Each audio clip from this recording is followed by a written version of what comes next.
He is identified as the brother of Jesus in Galatians, the 2nd chapter. When Paul, and this was after Paul had encountered opposition from a lot of people, particularly the Jews, because he was going to the Gentiles. And in Acts, the 12th chapter, when he came back to Jerusalem, in Galatians, the 2nd chapter, when he came back to Jerusalem and visited with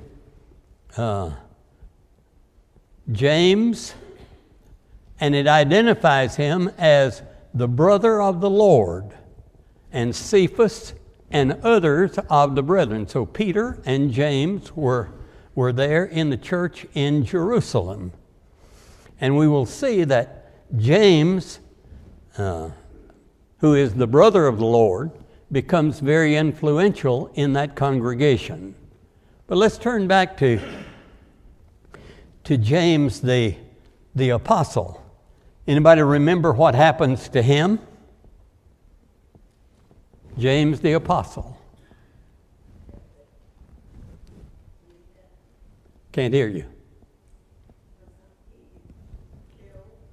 He was killed. By whom? Who was it that ordered his death? Come on.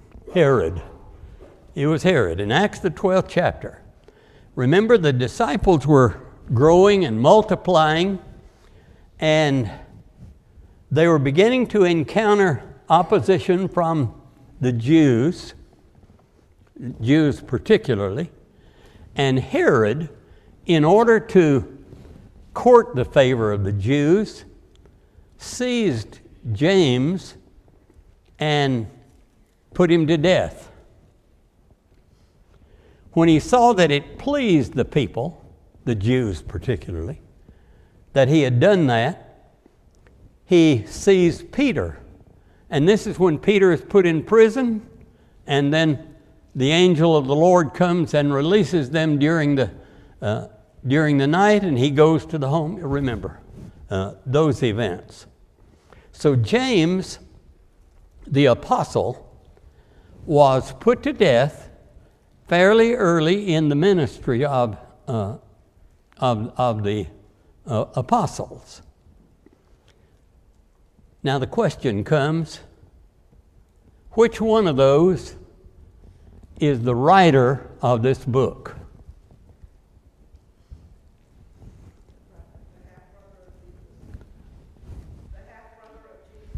All right. Anybody else?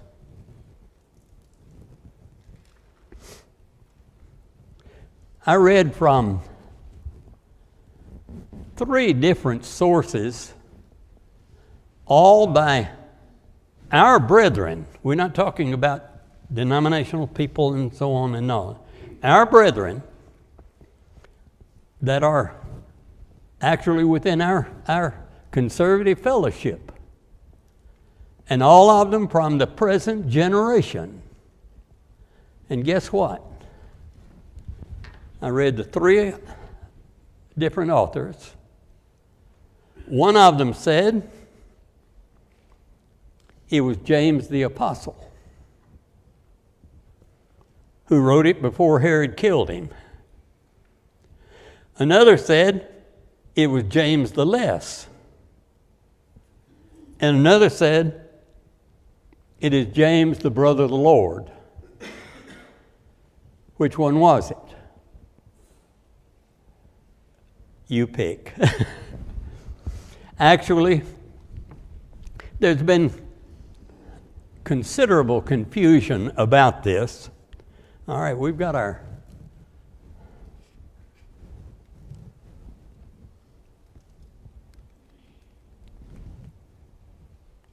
overhead going, if I can get this going.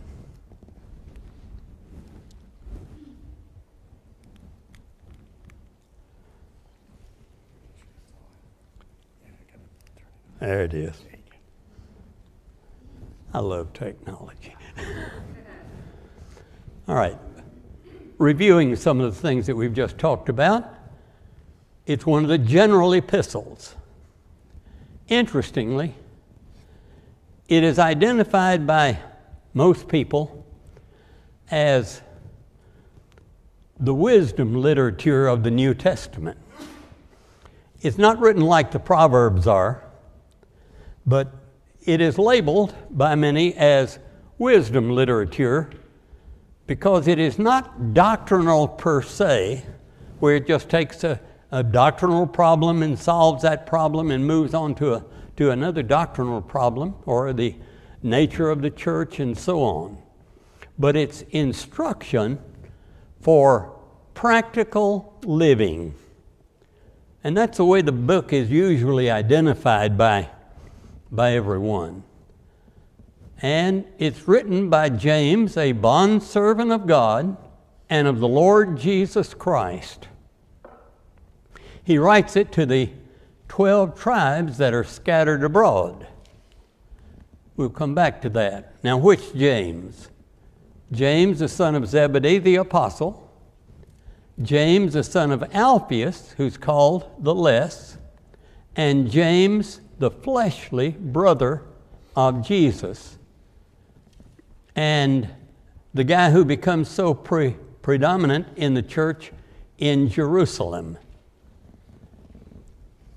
Which one of them wrote it? I am not sure.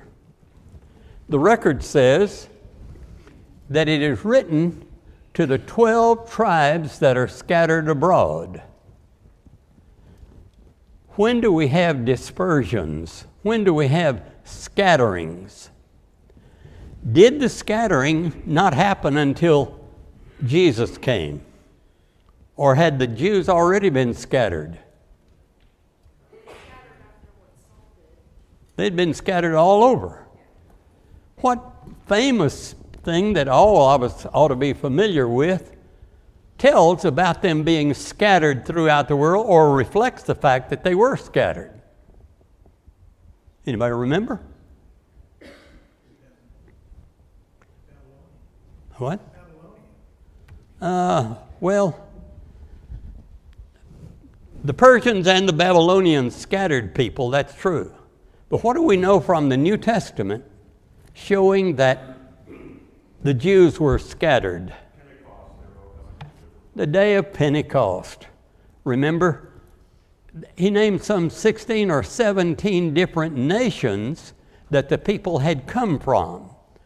So the Jews had been scattered before that. Then in Acts, the 12th chapter, when Herod kills, in Acts, the 8th chapter, when Stephen is stoned to death, a persecution arises against the church, and the brethren were scattered throughout Judea and Samaria. The early Christians got scattered to Jerusalem or through Judea and Samaria. One of the authors that I alluded to earlier says that this is the dispersion that James is talking about here, and that James wrote his book to these early Christians who were scattered in Judea and Samaria. That may be. I don't know. I'm not sure. I have a leaning, but I don't have a strong opinion that I would want to argue with anybody about. And then later, there was a scattering of Christians that is reflected by books like Peter's letter. When Peter writes to the people and names the different countries in what we know today as Turkey or Asia Minor, and called them the dispersion. So the scatterings had come various times and for various reasons, occasions. And Paul, of course, spent most of his time among the Gentiles and was criticized heavily by the Jews because he did so. But Who wrote the book of James? We're not sure. And just when was it written? Neither are we sure of that. It could have been early. If so, it's probably the first book of the New Testament that was written. It could have been later, prior to the destruction of Jerusalem and the death of most of the apostles and so on, but the book is written to the people who are scattered. Now, question. At this time, who primarily would have been the Christians who were scattered? Well, not just the disciples, not just the apostles, but many of the Jews, mostly of the Jews that would have been scattered abroad. But that includes the Gentile converts who are in the various areas like are mentioned in the books of Peter.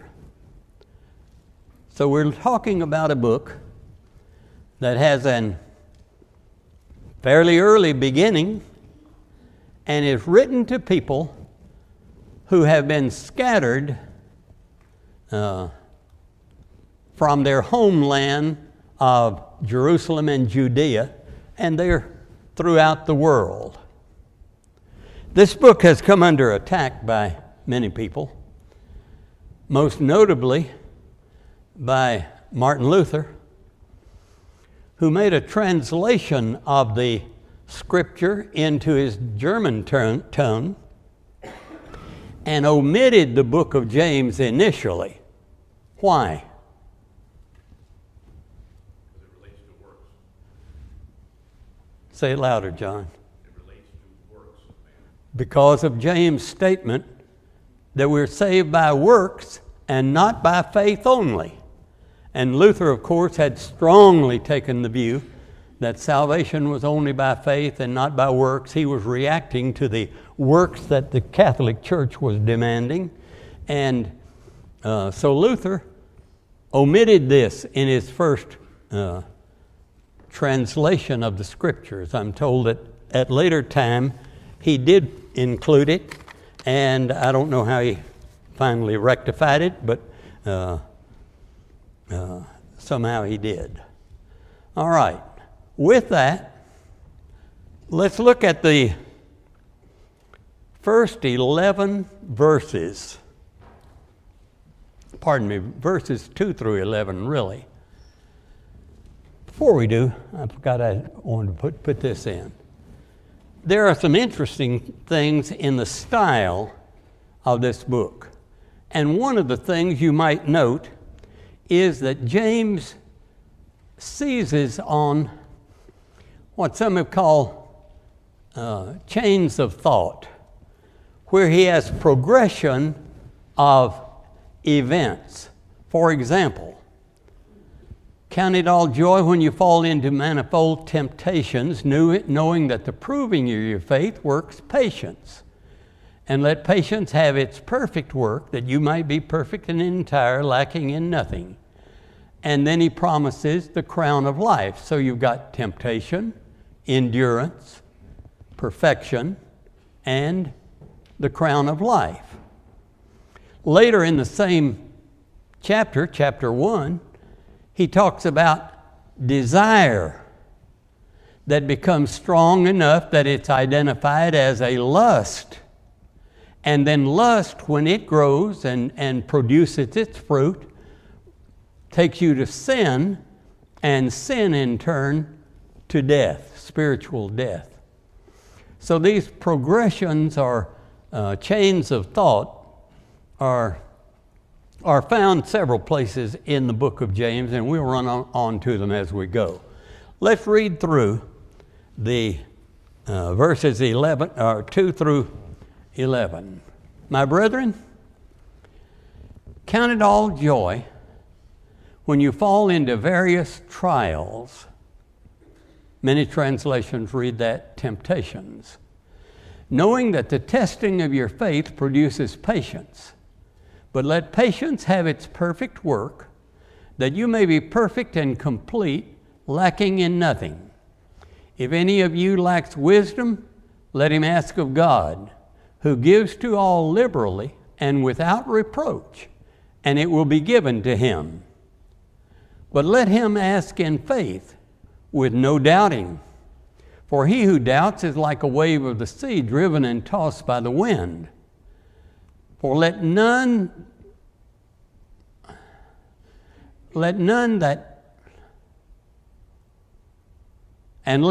that man, suppose that he will receive anything of the Lord, that is the doubting man. For he's like a double-minded man, unstable in all of his ways. Let the lowly brother glory in his exaltation, but the rich in his humiliation, because as the flower of the field, he will pass away.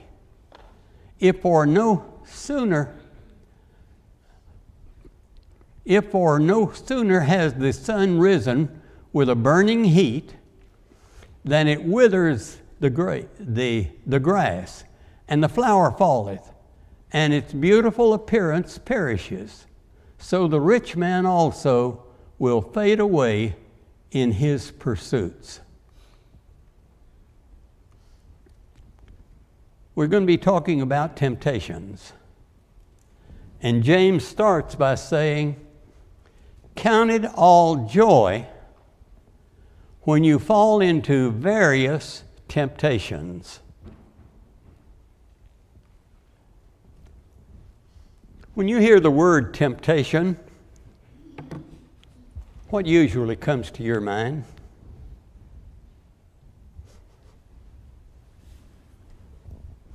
Maybe you don't want to say it out loud. Huh? Louder. You think of the devil. All right, well, what do we think of in human affairs as temptations? Something you want to do, but you shouldn't do it. Something you want to do, but you shouldn't do it. All right, we're talking about something that in and of itself is evil. Like the lust of the flesh. Whoso looketh on a woman to lust after her. That kind of thing. Or a desire for goods that would lead you even to steal, that type of thing. To do things that are evil. Now, question. Is it practical to think that God would say, "Hey, be glad when you get that kind of a temptation"? A little bit later in this same chapter, verse 13, he's going to say, "Let no one say when he's tempted, I'm tempted of God. For God cannot be tempted by evil, nor does he himself tempt anyone." God is not the source of temptation to evil, to lust, to thievery, to sins like that. That's not God's stuff. But verse 2 says, "Count it all joy when you fall into manifold temptations." Some of the translations render that trials. Let's distinguish between trials and temptations. Now, the truth is, both come from the same term. And the term can be translated trials, or it can be translated temptation in the sense of illusion for evil doing. Can you think of any cases where God put a trial in front of somebody? How about the book of Job? You might say, well, God didn't do it, but he allowed Satan to do it. Can you think of another? That was a trial. Abraham, yes, good. That's the one I was thinking of. When God told Abraham to take his son into the mountain and offer him as a sacrifice.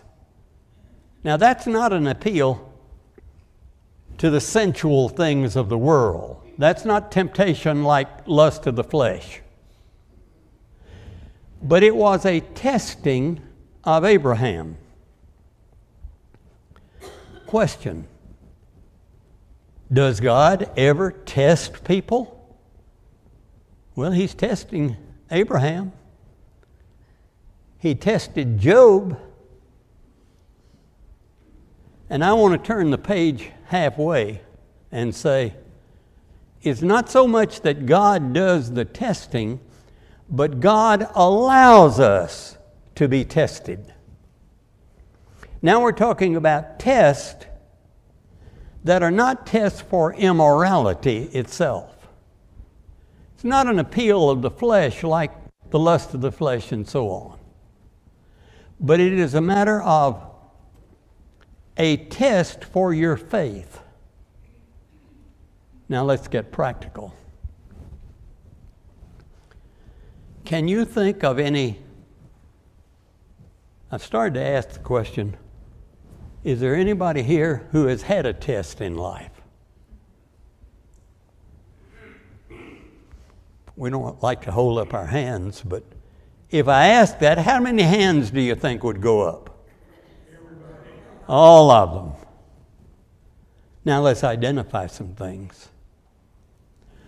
What are some things that can happen to a person today that constitutes a test of his faith?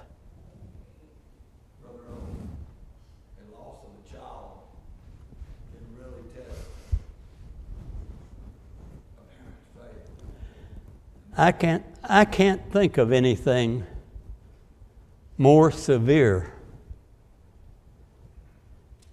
than the loss of a child. And we have in this audience today several who have experienced that. I have not. You lose a child. And what would many people say? Why did God do that to me? And God says, that test can become an occasion of joy in the sense that your faith overcomes the test. That you bear it. What are some other kinds of tests?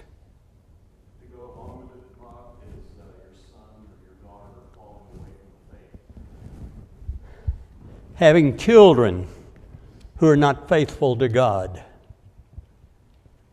is a major test. Cancer. Having a serious illness, cancer. When you lose everything, like in a disaster or something. Louder. When you lose everything, like either you lose like your house in a disaster or you lose all your money, just everything you have. What about a storm that takes your house away? Or a bad economic situation that you go broke? These are tests of your faith. Nobody mentioned it, but I will. Losing your spouse. These are tests of faith. These are things that happen and can happen normally in life. We're not facing some of the things that these people faced in persecution. We haven't had anybody threaten our lives because we're Christians. It may happen, by the way. And in some places in the world today, it's already happening. Those are tests. That's the kind of trial that James was talking about when he said, count it joy. Not that you're glad to have the problem, but when your faith is tested and your faith sustains you, and you hold on to your faith, James pictures it a crown of life. Will we have tests in this world? Absolutely. Now, next time we're going to get to the other kind of temptation and put them in perspective. But our time is up for today. I've got one story I need to tell you. Go ahead. I just want to, God understands the trials that we go through. And I think that's what can help us get through those trials, is that our Father understands, our Savior understands, because He was here on this earth just like we are, and that helps. Excellent point, Tommy. God not only understands, He cares.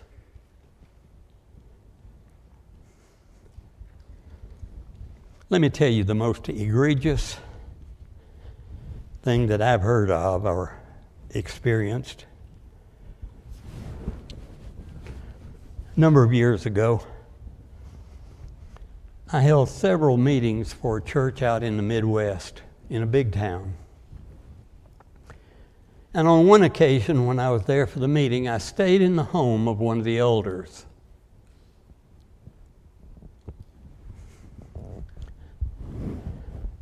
I found the lifestyle of this family immediately. The husband worked in a little factory, not a heavy-duty factory, but light work stuff. They had one son, and he was grown. When I first stayed there, he was a very successful college boy, exceeding over and over. Every morning, the husband got up, fixed his breakfast, and while I was there, fixed breakfast for me. And then he prepared a breakfast and left it in the oven for his wife. She usually got up about 11, and she would have her breakfast. And then she would spend much of her day talking about how wonderful her son is and bragging about him. But he deserved bragging, by the way. He was a good guy and a very bright fella. When the husband came home in the evening, he prepared their dinner, served it, cleaned up the kitchen. He did all the laundry. He did all of the cleaning of the house. Fast forward a little. I was back a few years later in another meeting, and when I walked in the building, this wife confronted me in the lobby of the building, and she was enraged. Her husband had developed Alzheimer's and was dependent. She hit me. Why did God do this to me? This is not right. This is not fair. It just cannot be. And she was so enraged. And she didn't just do it to the visiting preacher. She did it to every member in that congregation, and to the elders, and to the preacher there. She did it to the point that the elders finally told her, if you do not stop, we're going to withdraw fellowship from you on the basis that you are a disruptive member in the congregation. I've never seen anybody react so negatively to a trial.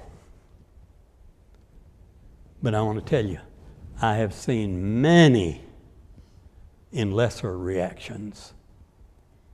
Many who, quote, quit church. I don't want anything to do with that God. or who drift away because a hardship came to them. James is a book on practical living. He says, when you're tested, it's an occasion of perfection, maturity. We'll talk about that more. That can lead to the crown of life.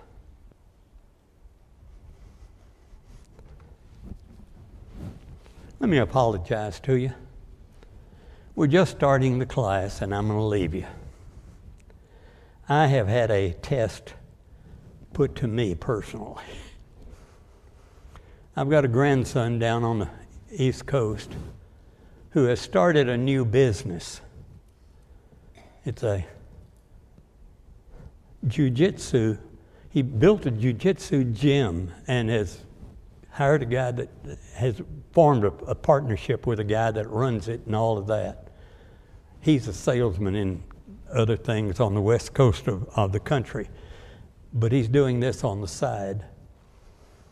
And if any of you are into judo and jiu-jitsu, maybe you've heard this term. This is Brazilian jiu-jitsu. And a very famous guy in Brazil started this particular type. And the guy who is the trainer and will operate the business for Brandon is trained by him, and it's what they call Brazilian Judo. They're having the grand opening for that next Friday. I had told the family, I'm not going, I've got a class to teach. But I've had the pressure put on me by my family.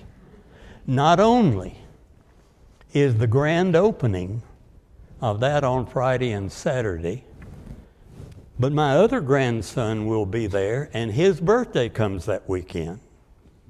And then the grandson who lives there, his youngest boy's birthday is that weekend. So there's the opening and 2 birthdays all in that same weekend.